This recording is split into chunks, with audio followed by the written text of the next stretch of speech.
வணக்கம் மக்களே. இன்றைக்கி நம்மளோட சேனலில் சுத்தமாக மைதா யூஸ் பண்ணாமல் கோதுமை மாவு வச்சியே சூப்பரான ஒரு நான், அப்புறம் பச்சை பட்டாணி வச்சு ஒரு சூப்பரான ஒரு மசாலா எப்படி பண்ணலான்னு பார்க்கலாமா? நம்ம ஃபஸ்ட்டு நான் செய்யறதுக்காக 1/2 டீஸ்பூன் அளவுக்கு இன்ஸ்டன்ட் ஈஸ்ட், 1/2 டீஸ்பூன் அளவுக்கு சுகர், அதே மாதிரி கொஞ்சமாக 1/2 கப் அளவுக்கு நம்ம வெதுவெதுப்பான தண்ணியை இது கூட சேர்த்து நல்லா மிக்ஸ் பண்ணி விட்டுட்டு ஒரு 5 to 10 மினிட்ஸ் ப்ரூஃப் பண்ணி எடுத்துக்கலாம். பாருங்கள், இந்த அளவுக்கு நல்லா ப்ரூஃப் ஆகி வந்தால் தான் நாள் நல்லா சாஃப்டாக இருக்கும். இப்போது ஒரு கப் அளவுக்கு கோதுமை மாவில் தேவையான அளவு உப்பு சேர்த்துட்டு நம்ம ப்ரூஃப் பண்ணி வச்சுருக்க ஈஸ்டையும் இது கூட சேர்த்துட்டு கொஞ்சம் கொஞ்சமாக தண்ணி விட்டு இதை நல்லா சப்பாத்தி மாவு பதத்துக்கு நல்லா சாஃப்டாக பிணைஞ்சு எடுத்துக்கலாம்.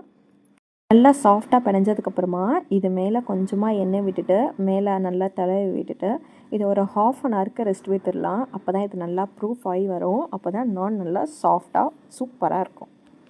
நல்லா ப்ரூஃப் ஆகி வரத்துக்குள்ளே நம்ம பச்சை பட்டாணி வச்சு ஒரு மசாலா கிரேவி பண்ணிடலாம். அதுக்கு வானலில் ஒரு டேபிள் ஸ்பூன் அளவுக்கு எண்ணெய் விட்டுட்டு 2 மீடியம் சைஸ் வெங்காயத்தை ரஃபாக சாப் பண்ணி அது கூட சேர்த்துக்கலாம்.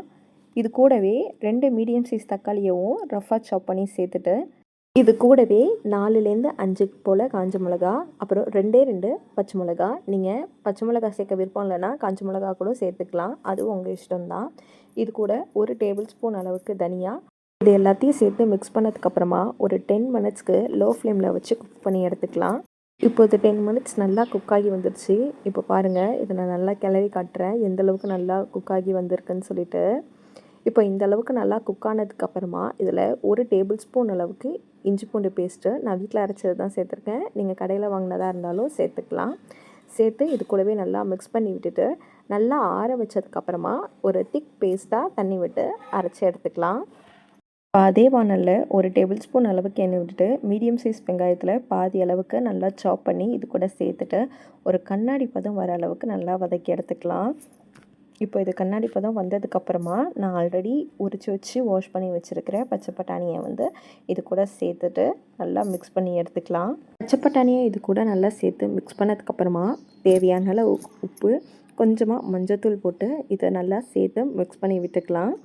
இது ஓரளவுக்கு நல்லா பைண்ட் ஆகி மிக்ஸ் பண்ணதுக்கப்புறமா நம்ம ஆல்ரெடி அரைச்சி வச்சுருந்தோம் இல்லையா, வெங்காயம் தக்காளி போட்டு ஒரு பேஸ்ட்டு, அதையும் சேர்த்து இது கூட நல்லா மிக்ஸ் பண்ணி விட்டுட்டு தேவையான அளவுக்கு தண்ணி விட்டு இது கூடவே 1/4 டீஸ்பூன் அளவுக்கு கரம் மசாலா சேர்த்து நல்லா மிக்ஸ் பண்ணி விட்டு ஃப்ளேமில் ஒரு 10 நிமிஷம் குக் பண்ணி எடுத்தால் சூப்பரான பச்சை பட்டாணி மசாலா ரெடி. இப்போது இதை அப்படியே ஓரமாக தூக்கி வச்சுட்டு நம்ம நான் செய்ய ஆரம்பிச்சிடலாம். நம்ம ஆல்ரெடி பிசைஞ்சு வச்சுருந்த மாவு நல்லா சாஃப்டாக வந்துருச்சு. இப்போ இதை சாஃப்டாக நல்லா ஒரு மிக்ஸ் கொடுத்ததுக்கப்புறமா ஒரு குட்டி குட்டி பால்ஸாக நமக்கு தேவையான சைஸஸில் ஒட்டி வச்சுக்கலாம். நான் ஒரு மீடியம் சைஸ் பால் எடுத்து இதை நல்லா மாவில் டஸ்ட் பண்ணிவிட்டு ஓரளவுக்கு நீட்டாக நான் தேய்ச்சிக்கிறேன். இது நான்ன்றதுனால நம்ம ரவுண்டாக தேய்க்க முடியாது. ஸோ ஓரளவுக்கு ஓவல் ஷேப்பில் தான் நான் தேய்ச்சி எடுத்துக்க போகிறேன்.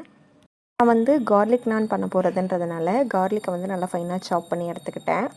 இப்போ இது ஓவலாக திரட்டினதுக்கப்புறமா கார்லிக்கை நல்லா ஸ்ப்ரெட் பண்ணி விட்டுட்டு இது கூடவே பொடிசாக கட் பண்ணி வச்சுருக்கேன் கருவேப்பிலையுமே இது கூட நான் சேர்த்துக்கிறேன்.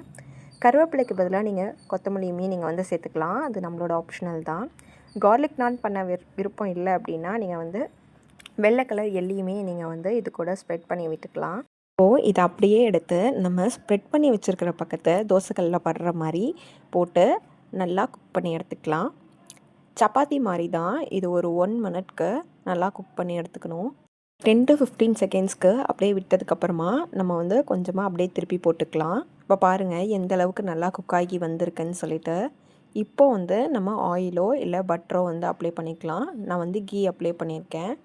கீ நல்லா அப்ளை பண்ணதுக்கப்புறமா திரும்பி ஒரு 15 செகண்ட்ஸ்க்கு அப்படியே விட்டுட்டு நல்லா குக் பண்ணி எடுத்ததுக்கப்புறமா நம்ம சர்வ் பண்ணிக்கலாம். நான் பாருங்கள் எந்த அளவுக்கு நல்லா சாஃப்டாக வந்திருக்குன்ட்டு. இதை மசாலா கூட வச்சு கொஞ்சமாக ஆனியன் வச்சு சாப்பிடும்போது செம்ம சூப்பராக இருக்கும். மறக்காமல் இதை உங்கள் வீட்டில் ட்ரை பண்ணி பார்த்துட்டு எப்படி இருந்துச்சுன்னு நம்ம கமெண்ட் செக்ஷனில் கமெண்ட் பண்ணுங்கள். நம்ம சேனலை மறக்காமல் சப்ஸ்கிரைப் பண்ணிவிட்டு உங்கள் ஃப்ரெண்ட்ஸ் அண்ட் ஃபேமிலிக்கும் ஷேர் பண்ணி நம்ம சேனலை சப்ஸ்கிரைப் பண்ணி சப்போர்ட் பண்ணுங்கள். பாய்.